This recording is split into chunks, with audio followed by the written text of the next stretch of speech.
Hi, welcome to Basic Public Speaking, and I'm your professor, Christy Thomas. This video is kind of a culmination video. It's going to go over the requirements for your final speech and kind of a little background, a little bit more in-depth background on persuasive speeches in particular, because your final speech is a persuasive speech. So before we begin, this will be the last lesson requirements video that I will post for this course. I will probably post another video next week, which is finals week for ACTC, but this is the last lesson requirements video. So, before we really get in depth into it, I'm going to start the video off first with talking about the requirements, technical requirements.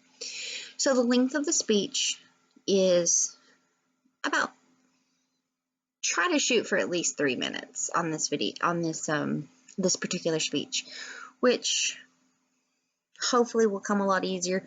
You know, we found a groove getting into the speeches and all the fun stuff that we've done. So your time limit, hit about 3 minutes. An outline will be due with the speech, just like it was for the how-to speech and the celebratory speech, and posted to the main page when you pull up Blackboard is that template if you need that extra help. Now, the extra technical requirement for this speech is there will be a works cited page for it due as well, because this speech you must have 2 direct quotations in your speech. So of course, just like if you're writing a paper for a course and you quote something in text or from out of text, you have to cite it. Because why? We love to give credit where credit is due.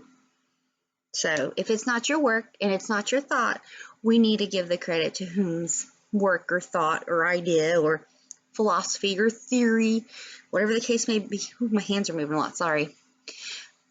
I opted for my tree for the background on this video, so I hope you all had a fabulous Thanksgiving and are gearing up for the holiday season. Got a little off track there, sorry. So the technical requirements for this are your time limit needs to be about 3 minutes. An outline is due, and you, with the outline, you also have a works cited. So there should be at least 2. Well, there should be 2 entries for a works cited.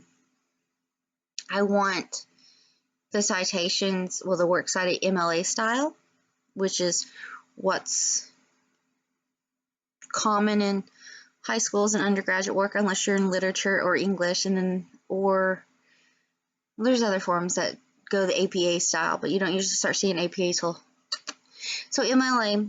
And there I have posted and have had posted throughout the entire semester MLA citation information, and I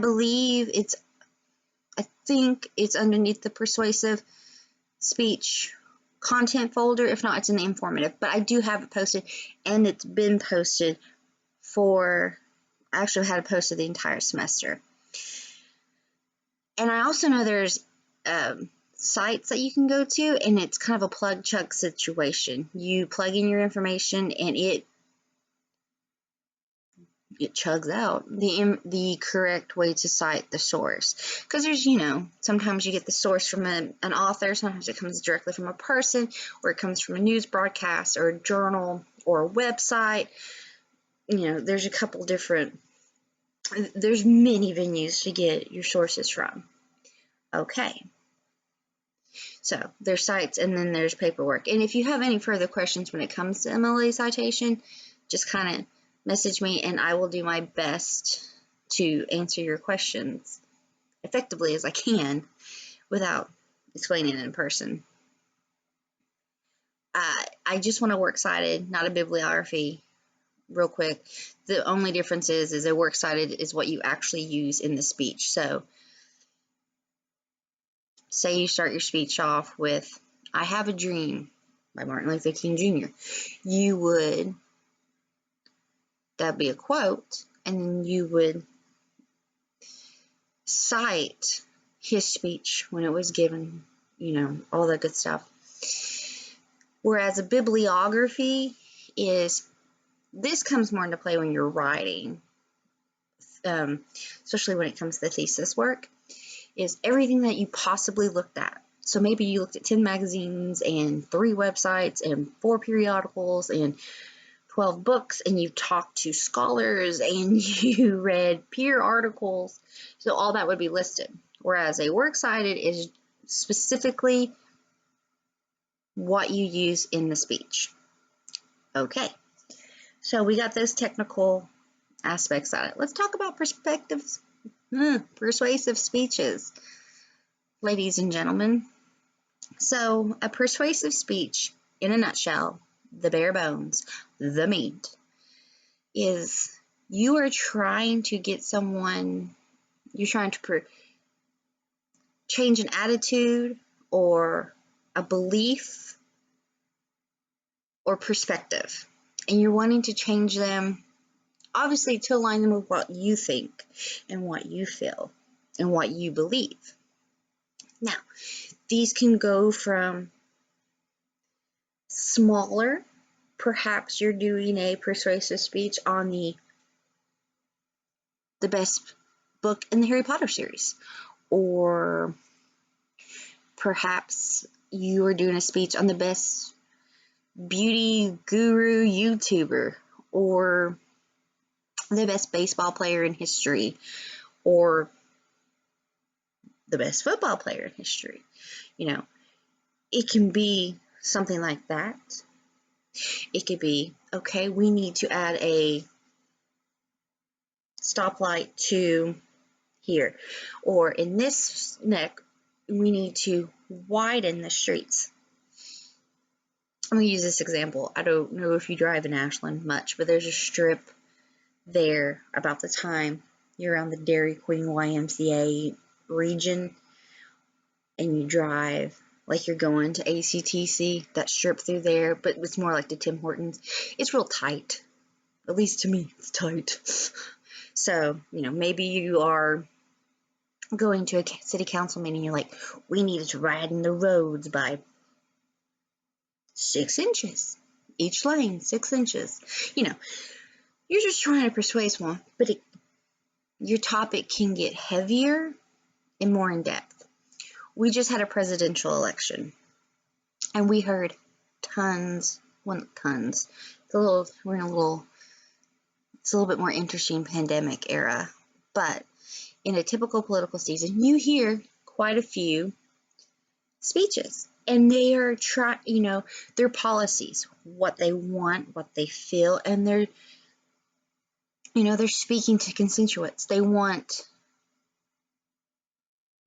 you to feel what they feel, to believe in what they are saying. So that's a way of persuasive speech, a version of persuasive speech. When laws are going into effect and being changed, those are persuasive speeches.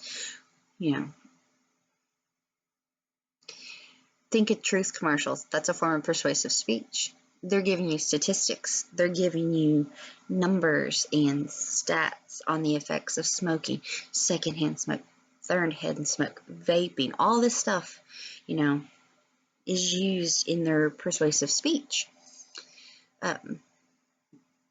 Mundane. Think of Chick-fil-A. Eat more cow. Or eat more chicken as the cow. Sorry. I'll get it right or wrong. Whichever. But persuasive speech is the basis of a persuasive speech is to change the beliefs or attitudes of someone, of a crowd, of a group, to that of what you believe. Okay? So it could be, not to get heavy, super heavy in just this video, but legalization of marijuana, pro-choice, pro-life, those genres. I'm trying to think of other ones now. Gun control. That's a heavy one. That's a hot one. Foreign affairs, global warming. All these are heavy, hot ticket items. Okay. Like I said, I don't really want to get into too deep of examples here. Your persuasive speech. You can choose to go light. You know, tell me about the best makeup there is. There's so many brands, I can't even begin. You know, drugstore versus couture makeup or high-end makeup. Or, you know, maybe you're telling us about the best fast food joint. So you can go lighthearted with this. Tell us who the best doctor, who the best doctor is in Doctor, the best Marvel character, the best DC character. Or you can go heavy. You can go into the hard-hitting speeches, and you can go into the hard-heady, you know, but make it something you're passionate about. If it's something you truly believe in, and this could be on the lighthearted or the heavy side, either way, make it something you truly believe in. Because again, like I've said in numerous videos, if it's something that you enjoy and something that you know, your passion comes through in your speeches, and I have seen that. That's why I love the storytelling speeches. I really get a sense of like your comfort, and not comfort as in like, but a comfort as in like I see an ease in you with those speeches as well. So that's background on persuasive speeches. It's been one of our founding speeches since, you know, the granddaddy's days of the Greek world. Plato gave us our basis, but really, really the like, hurrah, this dude knows what he's saying, is Aristotle. Aristotle gave us the triad within the persuasive speech, and that's the logos, ethos, and pathos. I probably said those in the wrong order, but here we go. Which all of these are pretty much still in effect today. So the logos, this is your logic. You bring forth, so if you see me look off, I've got my notes over here to the side, so I'm not trying to like not pay attention. Okay, so maybe if I bring my notes up, I won't be looking off as bad. With logos, this is your logic. This is bringing rules of reason to the speech itself. This is how we structure argument and appeals and all this. This is where the reasoning comes from. So you present a problem or an issue. We bring reasoning into why this issue must be changed. Why we need a solution or a better solution or a long-term solution, whatever the case may be, a solution needs to be had. So logos is bringing in the logical reasoning to your speech. Okay. Then underneath this as well is,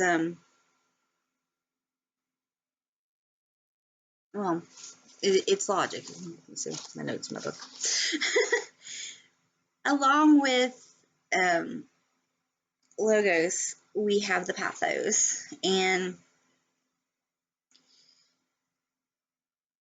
pathos is the emotion. It's your emotional appeal in the speech. Now, here's my very, very broke down example of this. Do you know those videos, like if you're watching TV and the commercial comes on and it's Sarah McLachlan's song and it's got the sad animals and you just want to cry because you hear the music and you see the poor puppy and they just want your money, and that's just that's appealing to your emotions. That's what they're doing, and it's on purpose. It's to pull at your heartstrings. So, you know, and some people underneath this, they kind of pull in the fear factor sometimes, like, oh, if you don't do. Then my hands are all over the place. Sorry, guys. It's kind of probably distracting because it's distracting to me. Anywho, you have the emotional appeal. Emotional appeals, it brings the human side to the speech itself. There could be the reasoning could be very emotional to you, whatever the case may be. But, the pathos is the emotional appeal to it, to the persuasive speech itself. So we've talked about the logic, which is logos, which is your logic and reasoning. Pathos is your emotional appeal, emotional world of your persuasive speech. And then there's the ethos. Ethos appeals to the wisdom or character of the speaker. So it's kind of combines the logos and the pathos together, because it speaks on the character. Then that's not to say that, well, let me see. The best way to put that is,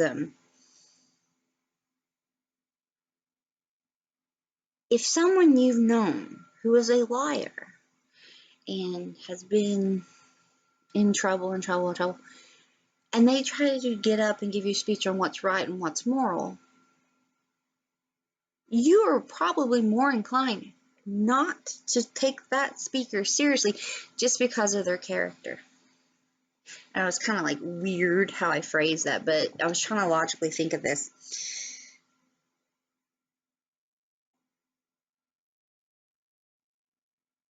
It's a way of us gaining it's a way of us determining if that speaker deserves our trust, or to be the trustworthy aspect of it. I had something else that I thought was really, and also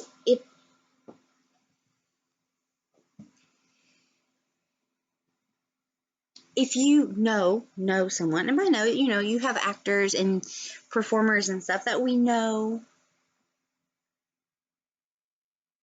and if they're giving a speech on a certain subject that you're like, nay, that's not right. It's bringing their character in the form. You would probably listen to if it was the same speech, but you had an accredited, we'll say an accredited professor or doctor of that field, whatever the field may be. We'll say psychology. So a published and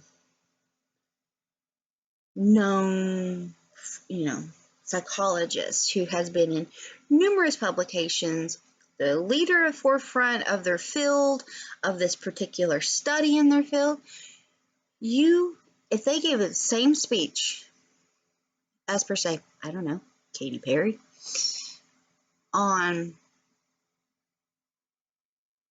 I don't even know a good topic to use here, but just based off their character alone, you might be more inclined to listen to the accredited,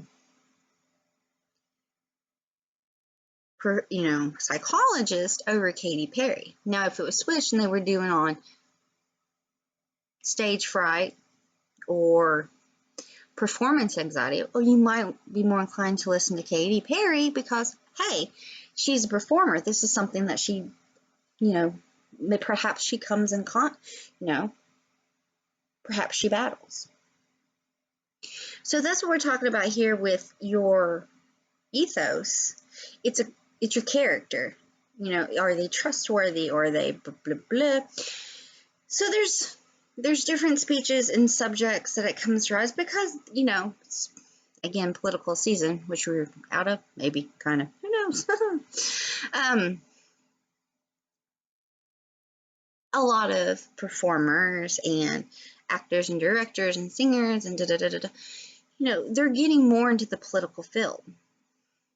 Kanye West was on the I don't know if you voted or are old enough to vote yet, but Kanye West was on the ticket. Now, based off of what we know of Kanye West, his bid for presidency didn't really, I don't want to say stick, he was on the ballot, but, compared to some of the other nominees, if you would.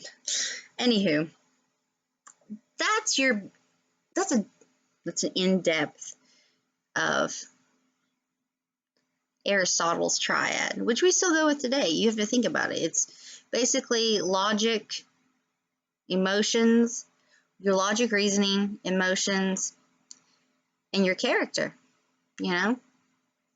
If you want to give a speech to someone, if you're giving a speech and you want to change, if you want to change a rule or change a policy or change a law or whatever the case may be, if you want to sway the audience and you want to take command of the audience, are you going to roll into this speech looking like you just rolled up out of bed with your jammies on and your bunny slippers and your hair in some crazy top knot and, I'm a little hot mess right now, but, or, you're going to put yourself, because that is creating your character.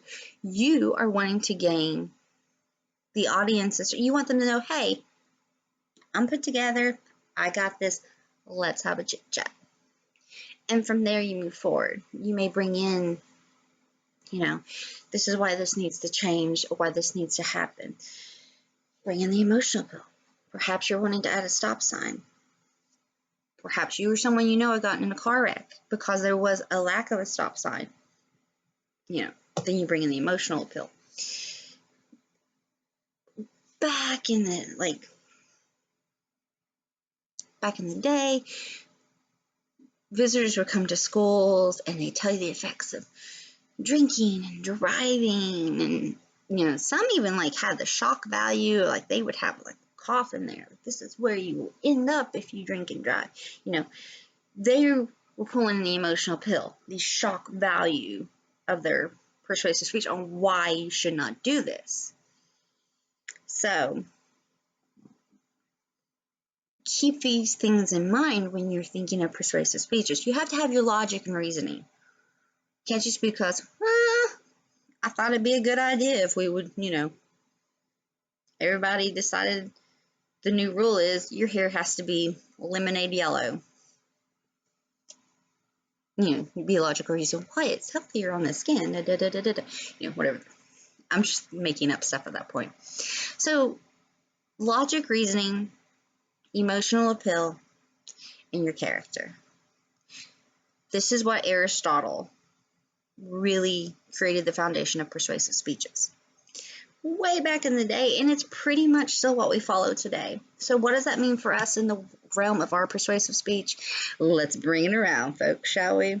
So back to that is our persuasive speech, your persuasive speech needs to be at least 3 minutes long.